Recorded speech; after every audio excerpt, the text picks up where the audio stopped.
முடிச்சுக்கணும் எனக்கு எப்படி கடுப்பு அவர் முடிச்சிருக்கும் போது இன்னும் கடுப்பு அதிகமாக தான் முடிச்சுக்கிட்டு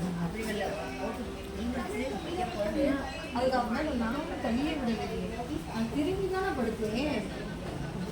இப்படி வரும் தெரியல காசோட மதிப்பு தெரியல ரூபாய்க்கு எவ்வளோ கஷ்டப்படுறீங்கன்னு தெரிஞ்சால் அந்த மாதிரி செஞ்சுருப்பாங்க செஞ்சுருந்தாலும் உடனே மன்னிப்பு கேட்டுருப்பாங்க நான் தெரியாமல் பண்ணிட்டேம்மா கீழே விழுந்துருச்சு தெரியாமல் தட்டி விட்டுட்டேன் அப்படின்னு சொல்லி தூக்கமே எடுத்து